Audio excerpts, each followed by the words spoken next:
경배 77장 부르겠습니다. 경배 77장입니다.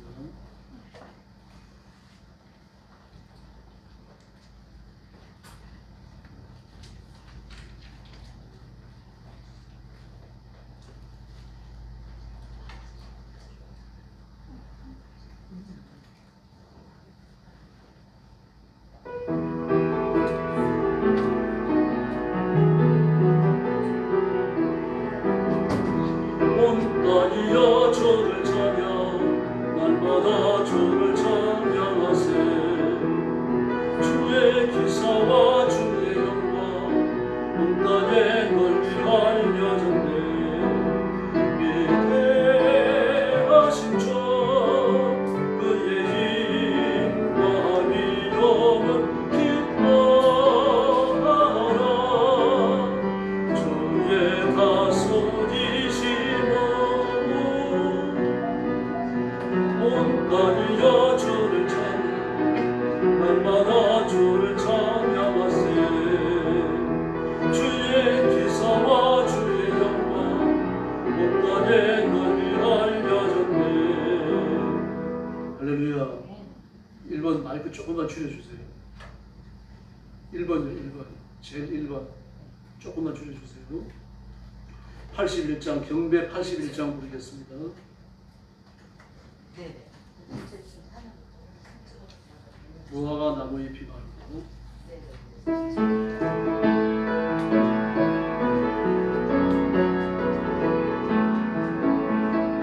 무화과 나무 잎이 마르고 열매가 없어져 감람나무 열매 맺히고 목마 대신 물이 없어도 우리의 양떼가 없으면 외양간 송아지 없어도 난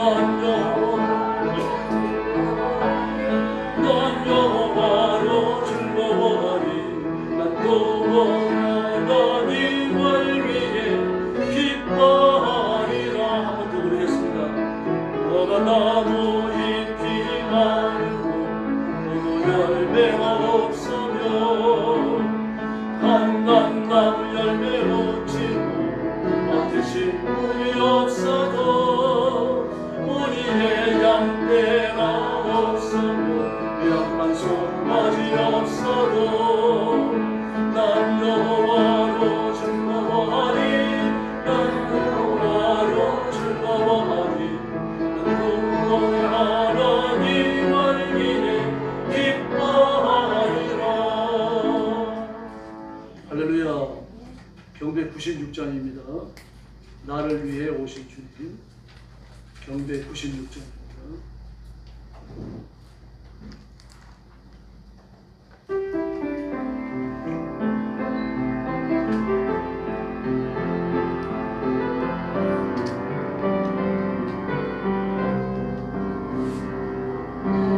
내 오신 주님 위하여서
얼마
주님의 사랑에 뜨거운 눈물을 흘리고야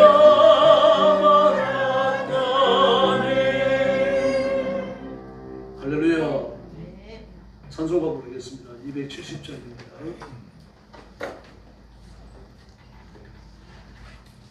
270장 변찬던 주님의 사랑입니다.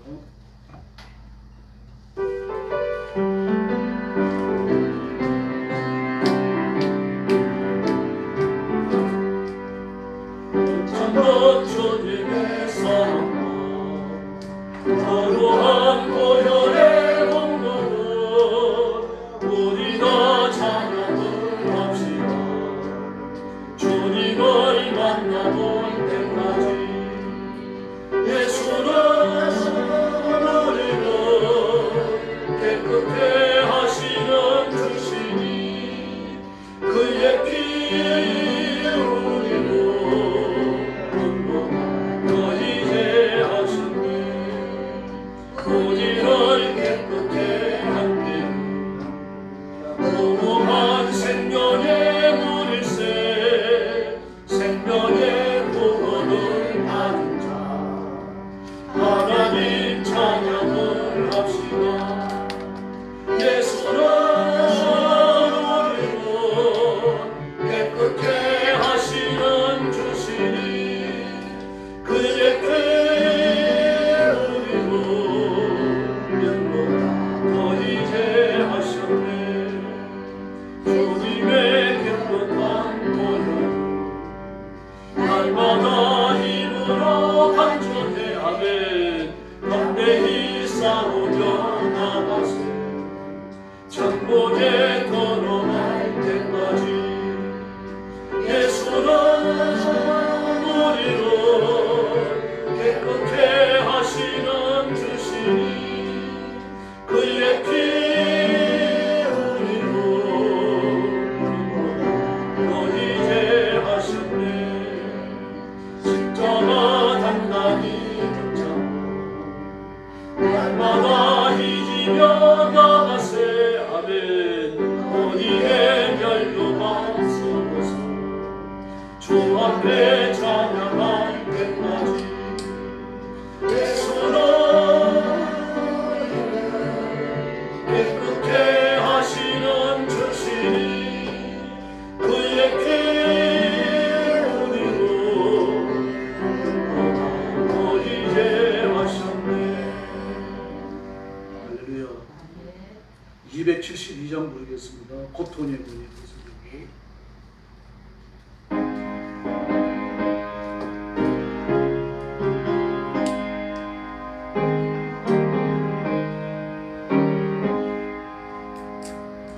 고통의 문에 벗으려고 예수께로 나갑니다. 찬양 기쁨 베푸시는 주께로 갑니다. 병든 내 머리 펴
김종순 권사님 나오셔서 기도해 주시겠습니다.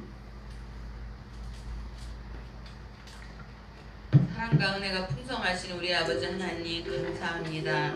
지난 한 주간도 주님이 날개 아래 저희들을 보호하셨다가 거룩하고 복된 주일을 맞아 하나님 전으로 발걸음을 인도하여 주셨음에 감사를 드립니다. 하나님 지난 주간도 저희들 세상 속에서 세상 사람들과 더불어 살았습니다.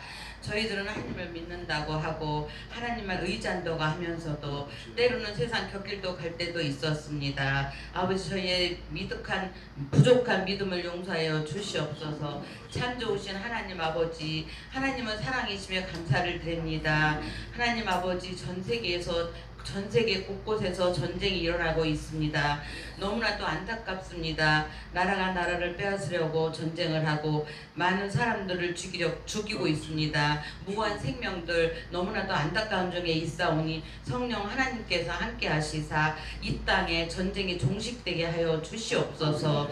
사랑의 하나님 아버지 감사합니다. 우리 영광교회를 사랑하시는 하나님 아버지 감사합니다. 아버지 하나님, 저희들이 땅끝까지 이르러 아버지 복음을 전해야 될진데 아버지 이렇게 빈자리가 많으면 안타까워하고 있습니다. 성령 하나님께서 저희들에게 전도의 문을 열어주시고 아버지 하나님, 우리가 이 자리를 정말로 많은 사람들이 복음을 들을 수 있도록 하늘문을 활짝 열어주시기를 내 하나님 아버지와 간절히 기도합니다. 하나님 도와주시옵소서.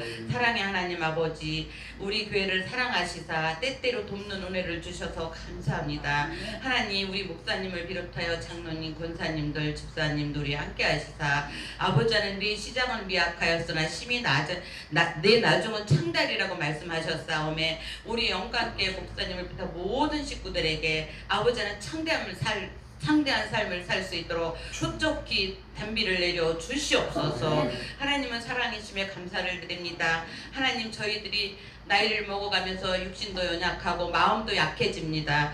때로는 정말로 절망의 일 때도 있습니다. 하나님 아버지, 이 모양 저 모양 아쉬움에 하나님께서 함께 하시고 우리 성도들에게 또 우리 그 성도들 식구들에게도 하나님께서 한없는 은혜를 베풀어 주시기를 간절히 기도합니다. 너희는 마음에 근심하지 말고 하나님을 믿으니 또 나를 믿으라고 말씀하신 하나님께서 우리 영광교회 식구들에게 은혜를 내려 주시기를 내 하나님 아버지와 간절히 기도합니다. 그래서 우리가 마음도 흡족하고 육신도 건강해서 교회의 일을 능히도 감당할 수 있도록 빛과 소금의 역할을 능히도 감당할 수 있는 저희 모습들이 되게 하여 주시옵소서. 아버지 하나님, 또 세계 곳곳에서 선교하시는 선교사님 위에 함께하여 주시옵소서. 전쟁이 일어나고 있는 나라에서도 복음을 전하고자 위험을 무릅쓰고 가 계십니다. 하나님, 선교사님들과 그 가정 위에 항상 건강과 안전으로부터 지켜 보호하여 주시옵소서. 이 시간 말씀을 전하실 우리 담임 목사님 항상 사랑하심에 감사를 드립니다. 아버지 하나님, 우리 목사님 항상 영육간에 강건케 하여 주시옵소서. 담대하게 하여 주시옵시고 성령 충만케 하여 주시옵소서. 말씀을 전하실진데 하늘을 열어주고 축복하여 주시옵소서. 하나님 아버지, 올해도 시작한 지가 엊그제 같은데 반년이 지나갑니다. 하나님, 애초에 계획했던 일들이 부족했었다면 아버지는 남은 6개월을 더욱더 충족하게 채워 주시옵소서. 아버지 하나님께서 의로운 손으로 만져 주시옵시고 우리 신앙생활 열심히 하려고 하고 있는데 아버지, 저희들이 연약해서 부족해서 아버지 그러지 못할 때 심히 안타까운 중에 있사오니 성령 하나님께서 돌보아 주시옵소서. 우리가 말씀을 듣고 하나님의 말씀을 듣고 만판에 새기게 하시고 우리가 예수 믿는 자녀로서 지혜를 받아 똑똑한 삶을 살 수 있도록 은혜를 베풀어 주시옵소서. 아버지, 물질로도 건강으로도 주님이 항상 함께하여 주실 것을 원하며 우리를 죄에서 구원하여 주신 예수님 이름 받들어 감사하며 간절히 기도 올려옵나이다. 아멘.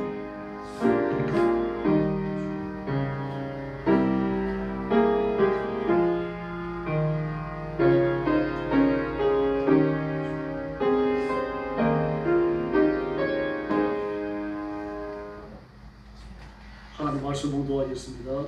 고린도후서 제4장 7절부터 마지막 절까지 봅니다. 한 절씩 교독하겠습니다. 289페이지입니다. 신약성경 289페이지 고린도후서 4장 1절부터 마지막 절까지입니다. 7절부터 마지막 절까지 7절 말씀 제가 먼저 봅니다. 우리가 이 보배를 질그릇에 가졌으니 이는 심히 큰 능력은 하나님께 있고 우리에게 있지 아니함을 알게 하려 함이라. 우리가 사망으로 옛사람을 당하여 쌓이지 아니하며 답답한 일을 당하여도 낙심하지 아니하며 박해를 받아도 버림받지 아니하며 거꾸로 뜨림을 당하여도 망하지 아니하고 우리가 항상 예수의 죽음을 몸에 짊어지고 예수의 생명 또한 우리 몸에 나타나게 하려 합니다. 우리가 살아있는 자가 항상 예수를 위하여 죽음에 넘겨지면 예수의 생명이 또한 우리 죽을 육체에 나타나게 하려 함이라.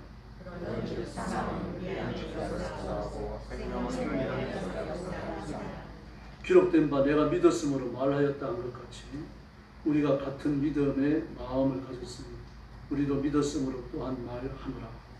예수를 다시 살리시니까 예수와 함께 우리도 다시 살리사 너희와 함께 그 앞에서 다시 부르노라. 이런 모든 것이 너희를 위함이니 많은 사람의 감사로 말미암아 은혜가 더하여 넘쳐서 하나님께 영광을 돌리게 하려 함이라. 그러므로 우리가 낙심하지 아니하며 우리의 겉사람은 나를 우리의 속사람은 나를 세워놓은 것이다. 우리가 잠시 받는 환난에 경한 것이 지극히 크고 영원한 영광의 중한 것을 우리에게 이루게 하니 마지막 절 같이 봅니다.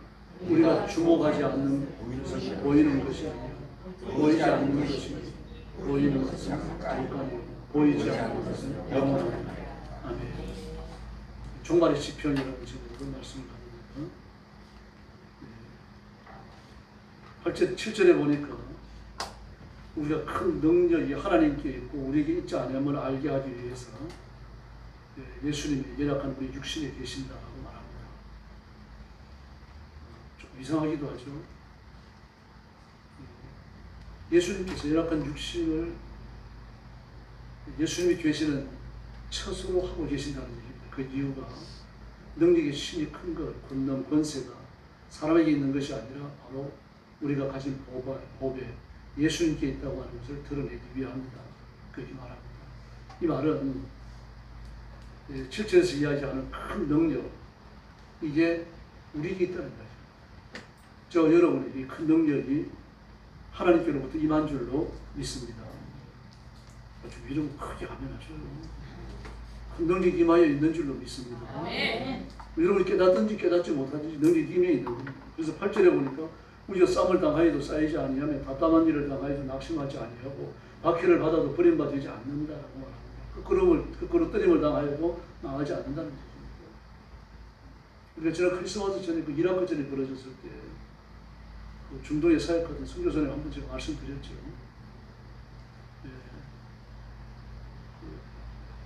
이라크 전에서 이라크가 무너질 때 저는 중동에 선교사님이 있다는 걸 알고 있었는데 사역하던 선교사님 만나면 두 번째예요. 두 번째 전쟁터에서 전투가 이제 소강 상태에 들어가지고 나온 선교사님. 가장 신기한 게 어떻게 살아남았냐. 그 전투에서 선교 활동을 하다가 그때서 예상치 못했던 말을 들었어요. 제가 말씀드렸습니다만 기독교 민병대가 보호해줬다는 겁니다.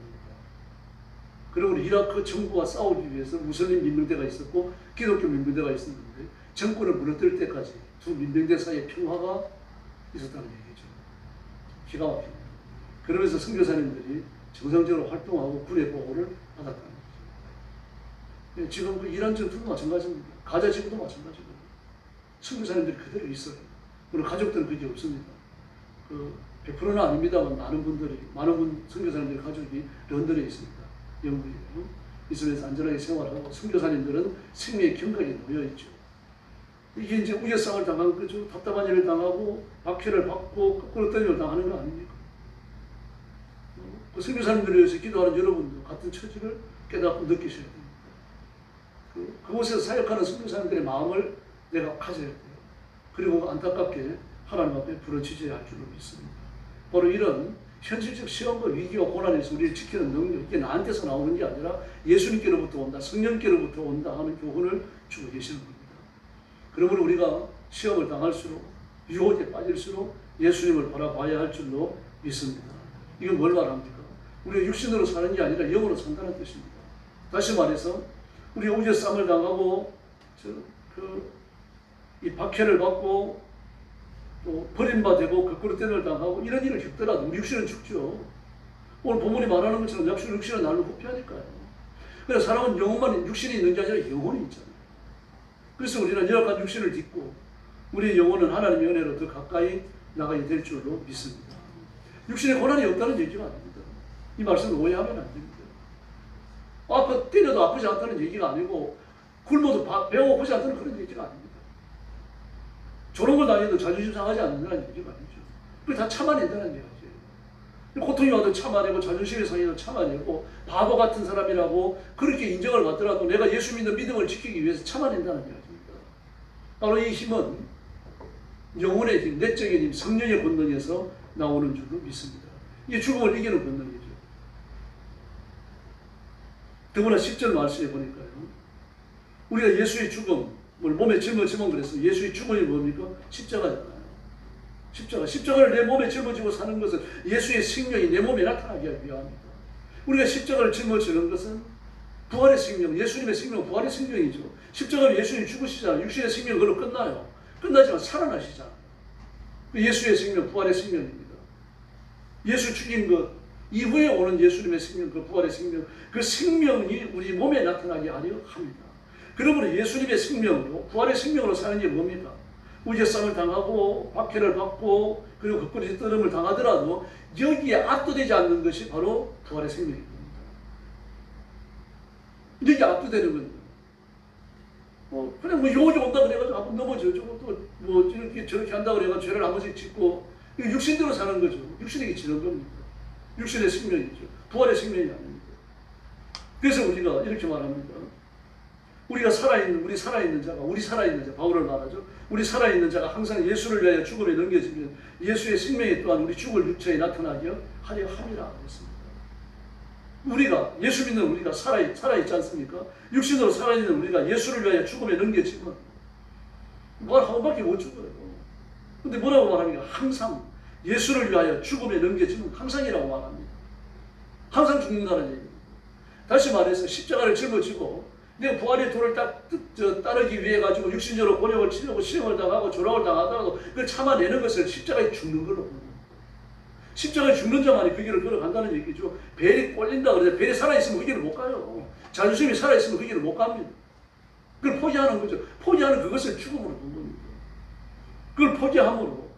그 포기했다고 해서 인생이 끝장나는 게 아니라 예수의 부활의 생명으로 우리 새 힘을 얻어 일어나게 될 줄로 믿습니다. 이게 독수리가 날개치며 올라가는 새 힘을 얻는 거죠. 그래서 11절에 놀라운 선언을 합니다. 우리 살아있는 자가 항상 예수를 위하여 죽음에 넘겨지면 예수의 죽을 생명이 우리에게 나타나게 하기 위함인데 이 말을 어디로 확대시킵니까? 12절 말씀에 보니까요. 사망은 우리 안에 역사하고 생명은 너희 안에 역사하게 하기 위함입니다. 그러므로 바울이 고린도 교회를 설립하며 또 목회하며 모든 고난을 겪지 않은 걸 알 수 있습니다. 고린도 교회를 목회하면서 겪는 고통을 어디에 표현을 했습니까? 죽음에 표현했습니다. 내가 자존심이 상하면 어떤 말을 듣더라도 따지지 않았고 싸우지 않았다. 이렇게 한 것은 내가 생명으로 예수의 부활의 생명으로 너희에게 나타나게 하기 위함이다. 신기하지 않습니까? 내가 곤욕을 참고 시험을 이겨내고 조롱도 참고 말입니다. 자존심이 상하도 참아내고 이렇게 하면 부활의 생명이 나한테 나타나는 걸로 끝나는 게 아니고 상대에게도 나타난다. 그렇게 말하고 있는 거예요. 부활의 생명이 지배하게 되는 거죠. 이 상대편 그 사람 부활의 생명을 본다는 거예요. 우리가 이 길을 걸어가야 할 줄로 믿습니다. 우리가 이 길을 걸어가야 할 줄로 믿습니다. 정신 잡수고 졸릴 때는 안 졸릴 시간이긴 한데 좀 세수하고 보십시오. 그 말씀에 참여해 주시기 바랍니다. 그래서 예수님을 살리십니다. 너희도 살리신다. 자신 있게 말하고 있습니다. 이게 종말의 인생을 사는 겁니다. 이게 가치관이에요. 우리가 이 땅에서 삶과 죽음이 다 하는 게 아니고 죽음 이후에 천국에서 영원히 사는 줄로 믿습니다. 이 땅 위에서 건강하게 살아야 몇 살까지 삽니까? 그러면 보통 백수 한다 그러니까요. 어떤 분은 그렇더라고요. 재수 없으면 120살까지 삽니다. 그래서는 안 됩니다. 일찍 죽어야 돼요. 가급적. 그 젊은 사람은 깊이가 살죠. 우리 자식들이 말입니다. 나이 60, 70이 돼갖고 죽지도 않는 어머니 아버지 바라보면 그래 적당한 때가 되면 사람은 하나님 나라 가야 됩니다. 그게 보이거든요. 그래서 이 땅에 사는데 너무 큰 이 관심을 두면 안 됩니다. 정치인들 무섭잖아요. 이재명 보십시오. 대통령 되기 위해서 주변에 7명이 죽었습니까? 8명이 죽었습니까? 눈 하나 깜짝 안 하잖아요. 옛날에는 안 그랬습니까? 영조는 자기 아들 사도세자를 뒤주인으로 굶어 죽이잖아요. 기가 막히죠. 선조 때도 마찬가지로 선조가 임진왜란을 이기기 위해 가지고 그 관예군을 갖다가 임진왜란 철회선에 세웁니다. 이 관예군은 아주 똑똑합니다. 천재입니다. 그 역사의 기록으로 아주 천재인데 광폭한 마음이 같이 있었어요. 마귀의 마음이 같이 있었어요. 그 절제를 못했는데. 그래서 이거 잘 수습하고 군사를 이끌어가지고 임진왜란을 승리로 이끌어갑니다. 임진왜란을 승리로 이끌어가는데 집안에 많은 의병들도 있고 그랬습니다만요. 그래 최종적으로 그 모든 것을 규합해가지고 이끈 사람은 관예군이에요. 선조가 아니잖아요. 선조는 도망다니잖아요. 그리고 관예군에게 위를 물려주겠다 약속을 합니다. 그걸 물려받았어요. 물려받고 나니까 선조의 핏줄이 누굽니까? 영창이잖아요. 영창이고. 그러므로 자기는 위태롭거든요. 영창을 높여서 위로 복원하는 혁명을 일으키면 자기는 그런 적자 아닙니까? 천하들이죠. 자기는 아니에요. 그러므로 천하들을 왕으로 옹립하면 기울어지고 자기 멀리 날아갈 수 있거든요. 근데 이걸 척결을 해야 되는데 그냥 개인적인 원수를 갚을 수 없는 거 아닙니까? 그래가지고 어떻게 합니까? 김재남, 그의 외할아버지 아닙니까? 그 외할아버지, 그 외척을 정벌한다는 미명을 실어가지고 그 외할아버지 김재남을 척결해버리죠. 그 외척을 전부 다 척결을 해버립니다. 그 김재남은 그 당시에 뛰어난 유학자입니다. 그 조선 전 역사에서 소금문 유학자예요. 아주 뛰어난 사람입니다. 그게 개척옥사 아닙니까? 그리고 김재남이 그래가지고 죽고 나니까 말이죠. 영창동에 귀양 가버리는 거죠. 그 문화생들이 말이죠. 절망을 합니다. 그 유학이 대두가 쓰러졌으니까요. 그러면서 뿔뿔이 흩어져 갖고 일부의 사람들은 산속으로 숨어 들어가요. 산속으로 숨어 들어가고 나의 미래가 어떻게 될까? 이런 나라가 소망이 있을까? 이렇게 공명정대한 사람, 아무런 잘못이 없는 사람을 단순히 외척이라는 이름 때문에 이 역적으로 몰아가지고 이렇게 소탕하고 죽일 수가 있는가? 절망을 하는 겁니다. 이 나라의 미래가 어떻게 될까? 그래가지고 나라의 미래에 대해서 공부를 합니다. 연구를 하고 그 사람들 모여가지고 보니까 나라의 미래에 큰 재난이 닥치거든요. 불이 와가지고 온 국가를 불태우는 여기에 도달하게 되거든요. 그럼 도대체 이런 황급한 상황에서 이 나라를 구할 때가 어딜까? 그래가지고 또 지리적으로 연구를 합니다. 그래가지고 나온 게 뭡니까? 신도환이죠. 이걸 기록한 게 정감록 아닙니까? 별일이죠. 그리고 정감록에 기록되어 있는 온 세상이 불로 망하는 그때 이민족을 구할 때가 신도환인데 그 신도환에 육해공군 본부 계룡대가 들어서 있습니다. 그 알고 서서 그렇게 세웠을 겁니다. 또 그 밑에 논산에 그 논산 훈련소가 있죠. 우리나라 제일 큰 훈련소입니다. 이 권력이 말입니다. 참 사람을 그렇게 망칩니다. 밑도 끝도 없이 권력의 욕심이 한번 심취하고 나면요. 부모 형제가 없습니다. 사울도 보십시오. 다윗을 죽이려고 쫓아다닐 때요. 그때 티네이저입니다. 여러분. 하이틴이에요. 10대 후반입니다. 18, 19살밖에 안 됐을 때예요. 그런 다윗을 죽이려고 특공대를 끌고 쫓아다니잖아요. 딱하죠. 사울도. 그게 권력욕입니다. 권력욕이 휩싸여 놓으면요. 사람이 그렇게 변하는 거예요.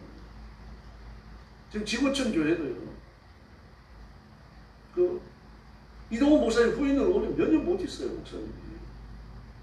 그 이유가 뭡니까? 너는 왜 이동훈 목사님처럼 유능하지 못하냐? 쫓아내는 거예요. 그게 뭡니까? 단순히 교회를 성장시키고자 하는 것이 아니죠. 그래가지고 지속적으로 뒤에 숨어서 권력을 행사하려고 하는 사람이 또 있는 겁니다. 교회가 그래요. 커가지고 세력이 생기고 힘이 되고 나니까 말이에요. 이걸 권력화하는 거죠. 명성교회도 그렇잖아요. 교회 권력합니다. 이런 교회가 하나둘이 아니죠. 앞으로 사랑의 교회는 어떻게 될지 모르겠습니다. 오중현 목사님이 내일 모레 은퇴해야 돼요. 대전에 새로 난 교회예요. 그게 몇 년 안 남았죠. 그 교회 자체를 권력화하는 거죠. 이런 세속적인 체계들이 교회 안에 들어가 있는 겁니다. 이건 이제 교회의 영성의 소망을 두고 있다고 말할 수 있는 거죠. 교회가 이권화 해버렸어요. 이익단체가 돼버린 거예요. 교회는 이익집단이 아니거든요. 교회는 수익이 나오는 사업체가 아닙니다. 그래서 교회와 관련된 모든 일들요. 교회, 노회, 초예와 관련되거든요. 그 초예를 위해서 일하고 노예를 위해서 일하지만 처음부터 자기가 자기 돈을 갖고 와야 돼요. 노예 행사를 하더라도 돈을 내고 나와요. 갑니다. 뭐 찔끔 보조를 해줍니다만 그 절반도 안 되죠. 뭐 2분의 1, 3분의 1, 뭐 많이 해줘 2분의 1 해줍니다. 그 수익단체가 아니어서 그렇습니다. 그런데도 불구하고 그런 집단을 이익 집단을 자기 권력욕을 가지고 찾아갑니다. 교회가 이렇다고 하면 교회 바깥에 있는 세상은 말할 것도 없는 거죠. 이 교회를 나오는 사람들도 예수 믿는 사람들도 권력이 맞들어 놓으면요. 예수 안 믿는 사람과 방불합니다. 하나도 달라질 게 없습니다. 이걸 김민석 씨 보십시오. 그 보면 알잖아요. 그 친구가 얼마나 더러운지. 근데 그런 사람이 교회에다 헌금을 2억 원씩 할 만큼 믿음이 좋다고 해야 될지 어떻게 해야 될지 모르겠습니다. 그 살아온 정치인의 행동을 보면 막장이에요. 근데 교회 헌금은 아무나 할 수 없는 걸 또 했어요. 그 큰 교회를 나간 것도 아닙니다. 조그마한 교회 나갔다 그래요. 교회 이름은 얘기를 안 합니다만요. 제가 나가는 교회는 조그마한 교회입니다. 그렇게 말을 했더라고요. 이렇습니다. 그럼 우리는 육신에 속한 게 아니라 영에 속한 줄로 믿습니다. 그렇게 욕심에 취하고 권력에 취하고 이 세상의 힘에 이끌려 살아가는 것은 정말을 모르기 때문입니다. 내가 죽어서 하나님 앞에 서서 심판을 받는다는 걸 모르기 때문입니다. 이 세상이 전부 다라고 생각하니까 그래요. 이 세상이 전부 다라고 생각하니까 그런 권력력에 취하는 겁니다. 그 다윗은 아니었습니다. 그래서 그 다윗을 보면 본받을 때가 많습니다만 그러나 또 한편은 본받을 때가 좀 적어요. 세상에 안 지은 죄가 없습니다. 다윗은. 사소한 죄부터 시작해서 큰 죄 이르기까지. 그래서 그는 많이 울어요. 하나님 앞에. 많이 울고 이렇게 살다가 하나님 앞에 매맞아 죽겠다 이런 생각이 드니까 뭐라고 말합니까? 하나님 저를 파멸해서 멸망의 구렁텅이에서 건져주십시오. 그런 기도하는 거예요. 저를 원수들의 손에서 건져주십시오. 원수들의 손에 의해서 멸망하지 않게 해주십시오. 이 죄를 계속 짓다가 내가 하나님 앞에 매맞아 죽겠다 이 생각하는 겁니다. 그렇게 자신의 연약함과 부족함과 이 땅의 삶이 다가 아니라는 것을 아니까 그 왕권에 저해되어지는 요소들을 정리하기 위해 가지고 왕권을 사용하잖아요. 하나님 앞에 엎드려 기도해요. 그래서 그런 성불입니다. 낮에도 말씀드렸습니다만 시편에 나오는 비탄 기도의 95%는 다윗의 기도예요. 비탄 시의 95%는. 그리고 시편 곳곳에 산재에 있잖아요. 다윗이 하나님 저는 지금 기가 막힌 웅덩이에 빠졌습니다. 저는 궁핍합니다. 하나님 저를 임하셔서 구원해 주십시오. 뭐 그런 기도를 왕이 그런 기도를 합니다. 그 왕으로 영원하지 않다는 걸 안 거죠. 이 자신이 목동으로 있다가 왕이 됐다는 사실을 안 잊어버리고 있는 거예요. 목동을 왕으로 만드신 하나님인데 왕을 목동으로 보내는 건 더 쉬운 거죠. 능력을 입혀가지고 굉장한 사람을 만드는 건 쉽더라고요. 그러니까 전부 해제시키고 다 뺏어갖고 평민에서 돌아가게 하는 건 쉬운 겁니다. 다윗이 이 원리를 아는 거예요. 그 종말을 늘 기억하고 있었습니다. 그래서 하나님 앞에 그런 기도를 한 겁니다. 그리고 우리가 종말을 믿는다면 우리가 깨끗하게 살고 죄와 싸워서 하나님의 승리를 선포해야 할 줄로 믿습니다. 말씀대로 살지 않는 것은요. 예수님의 재림을 믿으면서 재림을 준비하지 않는 것은 배신입니다. 배신은 범죄죠. 그러나 예수 믿는 사람이 뭐 범죄했다, 배신했다 그래가지고 막 체계적으로 하고 대단하게 하고 거창하게 하고 안 그러잖아요. 부지불식간에 일어나요. 부지불식간에 일어나요. 그동안 기독교인이 어떻게 계획적으로 죄를 짓겠어요? 못 지어요, 여러분. 가슴이 두근거려가지고 못합니다. 근데 부지불식간에 일어나거든요. 부지불식간에 일어나는 범죄, 부지불식간에 일어나는 시험, 유혹 이런 걸 못 이겨내가지고 넘어지는 이런 일들이에요. 근데 결국은 하나님 양심을 약하게 만듭니다. 기도 못하게 만들고 성경 못 읽게 만들고요. 영적인 전투를 못하게 만드는 겁니다. 왜 제자 훈련을 합니까? 왜 기도를 하고 예배를 드립니까? 은혜 받기 위해서입니다만 왜 은혜를 받으려고 합니까? 배신을 전제로 하는 겁니다. 죄짓고 연약하지 않기 위해 갖고요. 다시 말해서 배신하고 등 돌릴 수 있다는 가능성을 알기 때문에 하나님 앞에 필사적으로 매달리는 게 뭡니까? 그게 제자 훈련이죠. 기도해죠. 예배죠. 그런 성격을 다 가지고 있습니다. 북한에 교회가 없습니다. 지하교회가 있다고 그러는데 북한 실정을 몰라서 그래요. 지하교회는 있지만 지하교회는 없어요. 중국은 지하교회 가정교회가 있습니다. 그리고 그 지독한 모택동 탄압 때도 지하교회도 있었어요. 그러나 북한은 지하교회도 없어요. 나라가 작아서 그래요. 손바닥만 합니다. 어디서 뭐가 있는지 다 알아요. 예수 믿는 사람이 가정 중에 하나라도 발견되면요. 자고 일어나면 그 집은 깨끗이 정리되어 있어요. 토끼비 작전이라고 합니다. 도깨비 작전이 아니고 토깨비 작전입니다. 어제까지 김씨, 이씨 그러면서 인사하고 살았는데 자고 일어나면 아무도 없어요. 빈집이 되어 있습니다. 토깨비 작전에 걸린 거예요. 어느 누구 하나가 예수 믿는 사람이 있다고 발견이 되고 그게 보고가 들어가고 조사를 해보니까 진짜고 그 밤에 소리 소문 없이 사라지는 겁니다. 정강이 다 흩어져요. 한 곳으로 모으는 것도 아니고 전부 다 흩어갔고요. 노동교화소, 정치교화소 다 보내집니다. 그리고 아버지 탄광요 강제 노동수용소로 보내집니다. 정치 노동수용, 정치 강제 노동수용소, 정치 강제 수용소, 노동교화소 그리고 아버지 탄광 같은 데 가가지고 정치 강제 노동에 처해지게 됩니다. 그 세 군데로 보내져요. 그게 죽습니다. 못 살아납니다. 죽으라고 보내는 겁니다. 일시키다 죽이는 거죠. 그냥 사형시키는 사람은 일시킬 가치도 없다고 생각되는 겁니다. 근데 김정은 때 얼마나 많은 사람들이 사형을 당했습니까? 세상에 지 고모부까지 말입니다. 사람이 많이 모인 시장통에서 이 비행기 쏘는 공사포를 갖다가 말입니다. 그 촌인데 총알 하나가 엄청 큽니다. 막 애들 발등만 해요. 총알 하나가. 그게 일본에 막 몇십 번이 나가는데 그걸 사람한테 쏘는 겁니다. 사람이 걸레가 되는 거죠. 그럼 구치박지가 시설합니다. 그런데 기독교인들은 그런데 보내가지고 마지막 한 방울까지 말입니다. 노동을 착취하고 피 한 방울까지 짜내고 그리고 죽어버린 거예요. 그러면서도 믿음을 지킵니다. 우리는 얼마나 좋은 환경에 삽니까? 그러므로 전도하고 예수님 자랑하고 힘을 다해서 예배 드려야 할 줄을 믿습니다. 그런데 졸리죠? 정신 바짝 차리고 말씀에 긋겨서 주시기를 바랍니다. 우리가 설교를 듣고 교회를 나서면서 바로 그냥 설교를 잊어버린 사람은 없습니다. 아 그렇다. 마음에 감동이 있으니까 내가 말씀대로 살아야겠다 결심하죠. 돌아서서 집으로 가서 일생생활에 들어가면 감동이 또 사라져버려요. 이게 우리 인간입니다. 매년 새해가 밝아오면 막 여러 가지 결심을 합니다. 남자들이 가장 많이 하는 게 뭡니까? 금조한다, 금연한다. 되게 한 달을 못 넘겨요. 작심 3일이라고 그러잖아요. 되게 한 달을 못 넘기고 넘어집니다.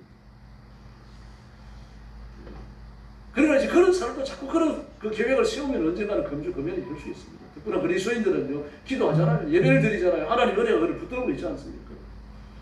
그래서 우리가 가진 육신의 한계를 깨닫고 머리와 감정의 배신이 삶의 변화를 이끌어내지 못한다는 걸 깨닫고 주님 앞으로 나오면 하나님 은혜를 주시기 시작합니다. 우리가 빠지는 착각 중에 하나가 뭡니까? 나는 괜찮은 사람이다 라고 합니다. 상담심리학에서 이런 자기 착각입니다. 자기는 괜찮은 줄로 생각하는 자기 착각을 설명할 때 쓰는 것이 요비곤, 외비곤, 호수 효과입니다. 외비곤 호수라고 하는 것은 소설가가 쓴 건데 작가가 쓴 게리슨 케일러입니다. 게리슨 케일러라는 사람이 쓴 겁니다. 이게 무슨 말이고 하면 요비곤 호수가 있는데 그 호수가에 사는 모든 사람들이 착각에 빠져 사는 겁니다. 남자들은 전부 다 자기가 다 괜찮고 노벨상을 받은 사람들은 견주었고 자기가 운이 나빠서 노벨상을 못 받았지. 그렇게 머리가 좋고 공부도 잘하고 여자들과 하나같이 자기를 팔등식이고 어디 내놓아도 빠지지 않는 미인이고 공부도 많이 했고 내가 이렇게 능력없는 남자와 사는 건 때를 잘 못 만났기 때문이고 전부 다 그렇게 생각합니다. 자기의 자식들은요 평균 이상의 능력을 가졌고 어디 내놔도 딸리지 않고 전부 다 그런 생각을 하는 사람들이 산다라고 말해요. 작가가 쓴 하나의 뭡니까? 배경입니다. 다시 말해서 이건 뭘 말하는 것은 상담 이론을 공부하는 사람들이 이제 자기 착각을 하면서 얘기를 끌어옵니다. 끌어와서 자기에 대해서 생각하는 건데 나는 괜찮고 나는 법도 잘 지키고 다른 사람을 배려할 줄도 알고 이렇게 생각하는 거죠. 기독교인들도 마찬가지입니다. 자신을 처음부터 평균 이상으로 생각해요. 믿지 않는 사람들이 자기는 사기를 치지 않고 거짓말도 안 하고 이리 빼면 시체고 항상 남을 도움는 사람으로 생각을 하는 겁니다. 그런데 정작 어떻습니까? 운전하면서 자기는 핸드폰으로 전화합니다. 근데 자기는 전화할 때 괜찮아요. 너무 급한 일이니까 합니다. 남이 운전하면서 전화하면 미친놈들을 욕을 하고 자기는 칼치기해도 괜찮아요. 너 바쁜 일이 있기 때문에. 근데 딴 사람이 칼치기 하면 막 빵빵대고 난리 납니다. 도로를 교란시키는 사람이라고 욕을 하는 나보다 느리게 운전하는 사람은 다 멍청이에요. 나에게 빠르게 운전하는 사람은 전부 다 미친놈이 되는 거죠. 이 그리스도인들도 그와 비슷한 착각을 하는 겁니다. 우리는 아직 거리는 술과 담배도 하지 않는다. 정기적으로 봉사하고 피땀 흘려 번 돈 중에서 11조와 감사함을 하나님 앞에 드립니다. 그럼 이런 걸로 따져보면 그 교회는 괜찮은 사람들이 모이는 데예요.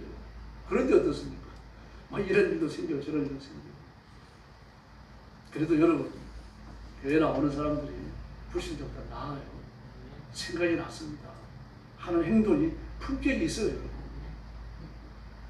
완전하지 못합니다. 그러므로 우리가 일상생활 속에서 진리를 드러내야 할 줄로 믿습니다. 다시 말해서 자신의 영향력을 나타내야 되는 거죠. 나는 예수 믿는다, 하나님의 자녀다, 하나님의 백성이다. 이걸 자꾸 드러내야 된다는 얘기입니다. 내가 바로 서야 가능한 거죠. 저도 그래 봤습니다. 여러분도 그래 보셨을 거예요. 항상 시계를 5분에 10분 빨리 해놓는 거죠. 늦지 않으려고요. 근데 잘 안 되죠? 왜 안 됩니까? 5분이나 10분 빠르다는 거 알고 있으니까요.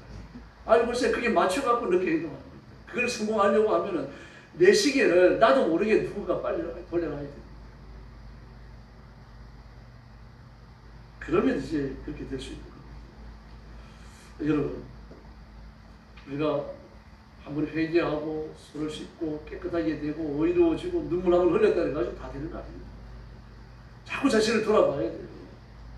오늘 본문도 바울 사도께서 이런 말씀을 하잖아요. 항상 그랬습니다. 항상 10절에서 예수 죽임을 몸에 짊어지면 그랬습니다. 항상 예수 죽임을 몸에 짊어지면 한두 번 지는 걸로 끝나는 게 아니고 항상이라고 말하고 있다는 얘기입니다. 항상. 그러므로 우리가 우리 자신을 예수 죽음, 이 십자가를 내 몸에 짊어지는 것은 지속적으로 쭉 이루어져야 되는 거죠. 이건 자신을 체결하지 않으면 안 됩니다. 아, 나는 예수 믿는데, 나는 하나님의 사람인데, 나는 이런 자리에 앉아 있으면 안 되는데, 뭐 이런 식으로 자꾸 자신을 체감해야 그게 가능해지는 거죠. 그러므로 그리스도인은 자신의 정체성을 바로 정립해야 됩니다. 또 우리가 약해가지고 때로는 불신자처럼 말하고 행동할 때도 있습니다. 감정이 앞설 때도 있어요. 다 완전하지 않으니까요. 그러나 그것이 우리의 삶을 규정짓는 일정한 패턴이 있어야 안 되는 거죠. 곧 고쳐야 됩니다. 화를 냈더라도 얘가 또 화냈네, 미안하다, 이래야 되는 거예요. 그렇게 너무 많으면 또 안 되죠. 화는 화대로 내고 사과는 사과대로 내고 전혀 아닌가? 그 많이 하면 그렇게 됩니다. 어쩌다 한번 해야 되는 거죠. 자꾸 브레이크를 걸면은 또 좀 달라지는 겁니다. 우리는 약해 빠졌습니다, 사실. 성경 말씀을 알지만 말씀대로 사는 게 자꾸 걸린다는 얘기입니다. 그러나 말씀대로 살려고 노력하는 이유가 있어요. 이 속에 보배이신 예수님이 계시기 때문인 줄로 믿습니다. 우리는 질그릇인데 질그릇 소재에 보배이신 예수님을 지녔다라고 말하고 있잖아요. 이게 그리스도인의 빛나는 점입니다. 바울 사도는요, 그가 가졌던 앞치마를 거리에 가다가 아픈 사람이 있으면 듣기만 해도 나았죠. 베드로는요, 길바닥에 널려있는 환자들을 그림자만 덮여도 나았습니다. 이 도대체 이런 기적이 어떻게 일어날 수 있을까요? 그림자만 덮여도 나았고, 바울의 치마만 갖다가 놨고, 앞치마라고 그랬는데 손수건을 말해요. 손수건을 갖다가 놓기만 해도 나았구만. 그리고 여러 가지 직분과 원서로 하나님을 섬기는 것은 굉장히 영광스러운 그 이유는 보배이신 예수님 때문입니다. 바울이 능력이 있고 베드로가 능력이 있는 게 아니죠. 베드로 육신수에 계시는 예수님, 베드로 육신수에 계시는 예수님이 사람을 능하게 만드시는 줄로 믿습니다. 이걸 인정해야 됩니다. 옛날 좀 여러 해 됐습니다.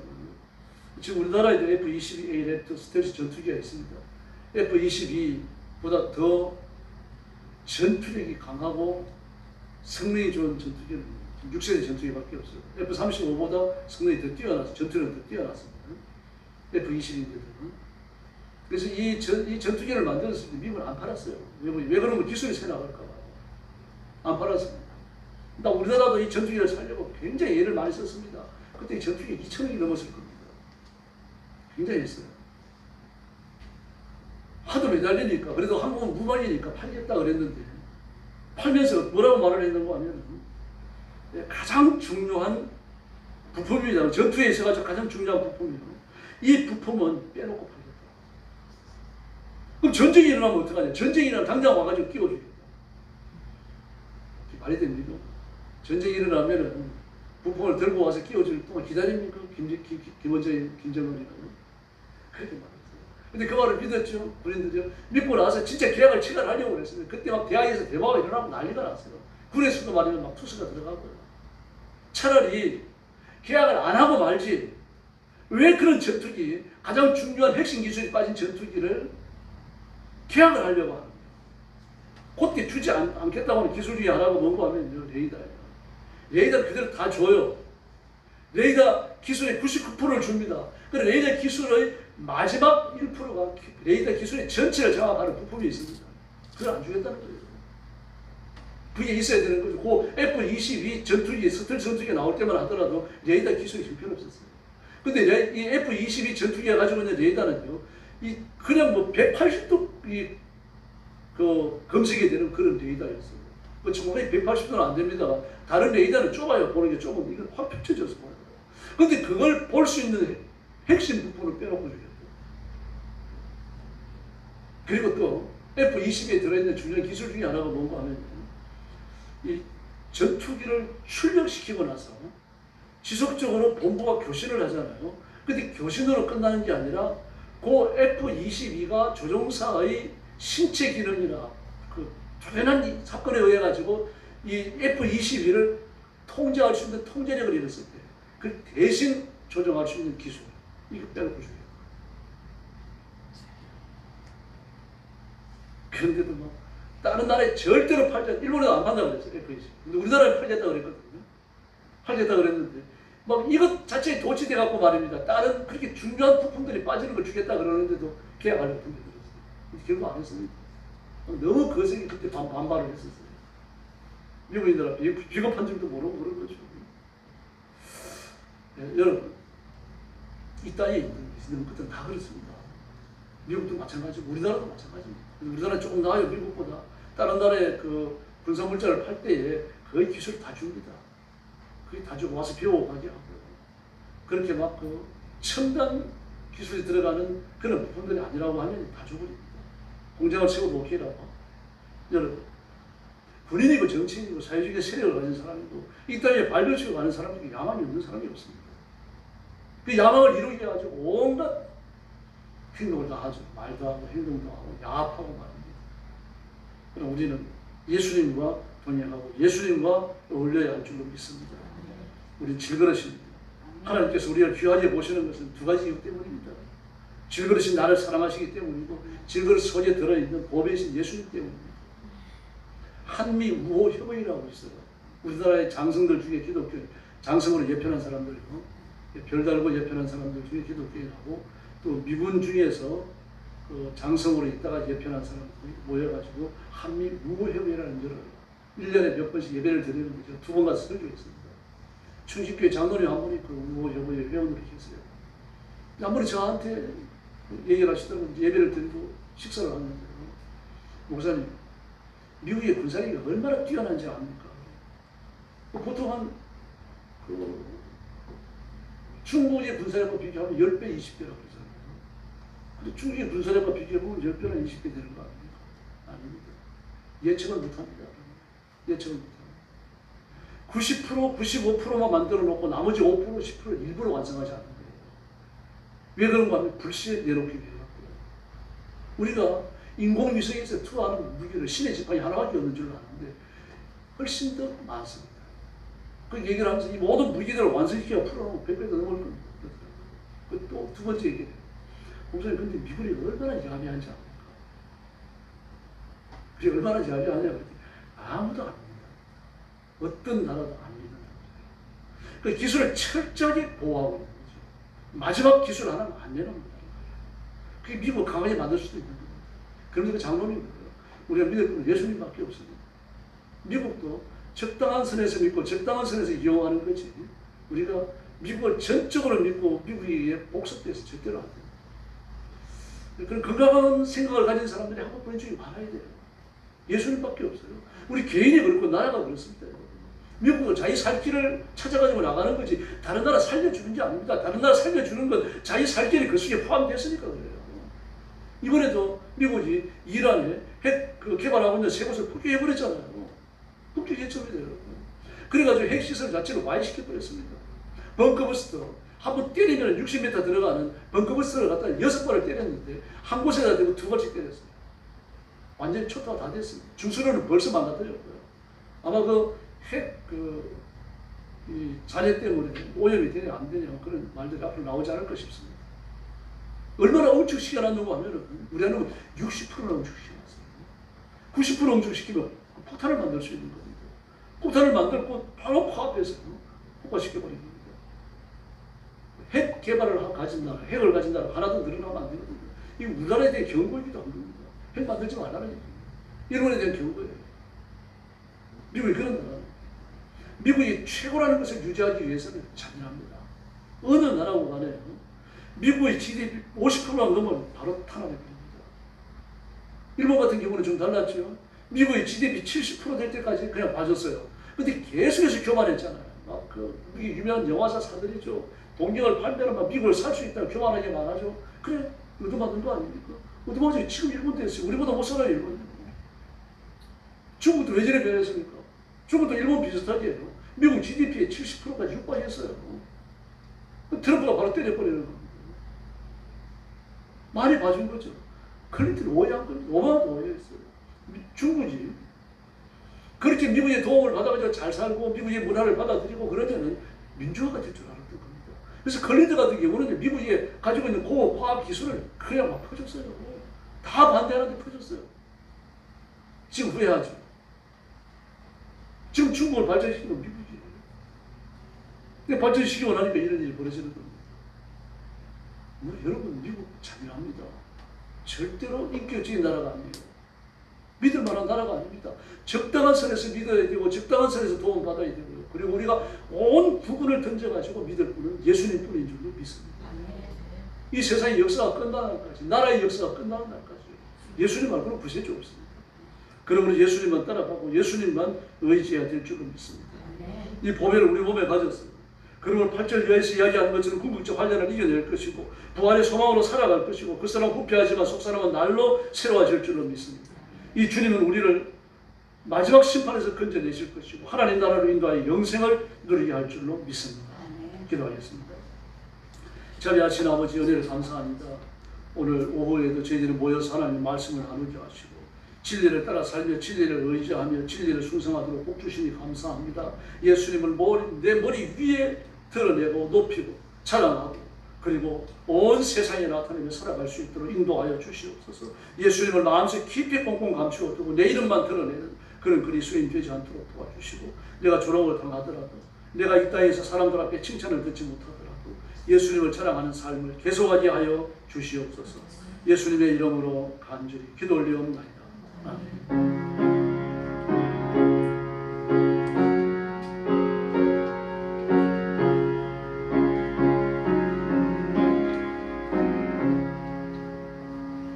찬송가 176장 부르겠습니다.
주의 영광 보겠네.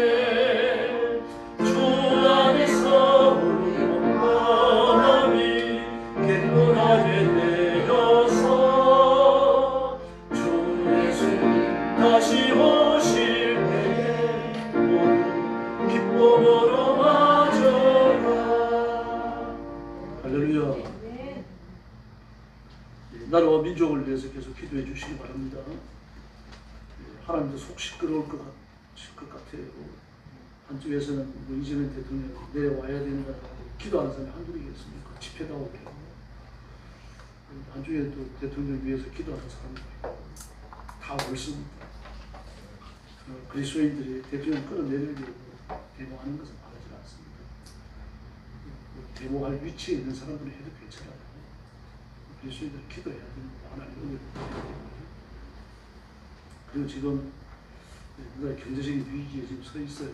이재명 대통령은 지금 뭐 30조 원을 특별 예산을 편성했죠. 이게 1년 동안 세워져 있는 예산 속에 들어간 게 아닙니다. 그런 돈이 없어요. 그러므로 30조 원을 만들려고 하면 국채를 발행해야 됩니다. 국채를 발행해가지고 그걸 팔고 그리고 그 돈을 가지고 써야 되고, 일본 같은 경우는 국채를 발행하면 일본 은행이 거의 99% 삽니다. 일본 은행이 99% 사고 그 은행에서 나가는 돈 가지고 나라 살림을 살아가. 근데 우리는 국채를 발행하면 그날 기업도 사지만 많은 국채를 외국에서 사갑니다. 그걸 만기가 돌아오면 그걸 반드시 나라에서 사줘야 돼요, 다시. 그런데 나라가 평안하고 경제가 안정되어 있으면 이자가 낮습니다. 근데 나라가 어지럽고 경제가 불안하면 이자가 높아요. 여러분, 몇십조 되어지면 이자가 낮더라도 엄청나요. 이걸 기억해야 됩니다. 더구나 그걸 누가 갚습니까? 우리 아들딸이 갚아야 되고. 그래서 지금 이재명 대통령이 계획하는 게 뭡니까? 18살부터 국민연금을 들게 하겠다. 세상에. 그 돈 가지고 그 국채 갚아 나가려고 그러는 거죠. 지금 이런 상황입니다. 이게 아랫돌에서 윗돌 막는 그런 형국이 아니고요. 아랫돌, 윗돌 빼가지고 다 써먹겠다는 얘기죠. 굉장히 위기가 여기에 와 있어. 그래가지고 지금 이걸 쓰지 않겠다고 보이콧 하겠다고 하는 그런 팀도 났습니다. 사람들도 한둘이 아닙니다. 그것도 옳은 건지 살펴봐야 됩니다. 만약에 이 돈을 제로페이로 주죠. 그 지방 그걸로 주죠. 그럼 만약에 안 찾아가는 건 어떻게 되겠습니까? 소각도 없어지는데 돈이 어디로 들어가요? 국고로 들어갑니다. 그래서 사실 누가 쓰는지 몰라요. 일단 수거는 페이를 발행을 회사가 가져가게 되어 있습니다. 그 회사가 가져가면 이재명이 가만두겠어요? 그냥 안 두죠. 그러므로 만약에 이걸 제로 페이치는 거 아닌데 지방이 사용하는 페이로 주고 하면 문제입니다. 가져가도 문제가 되고 안 가져가도 문제가 돼요. 이런 처지에 빠지게 됩니다. 그래서 기도 좀 많이 해주십시오. 건강 위해서 애쓰시고요. 또 전쟁이 빨리 끝나도록 위해서 기도해 주십시오. 지금 전쟁이 정말 심각합니다. 지금 전쟁을 바라보는 전쟁 전문가들은 노르웨이 전쟁연구소 같은 경우는 3차 대전이 일어났다고 합니다. 3차 대전이 일어났다고 합니다. 그래서 또 일본은 7월달 되어지면 난카이 대지진이 일어난다고 하죠. 세상에 평안한 데가 없습니다. 그러니까 여기 더 살면 안 되겠죠. 중국에 사는 게 제일 좋은 겁니다. 옆에 계시는 분들하고 인사 나눠주시기 바랍니다.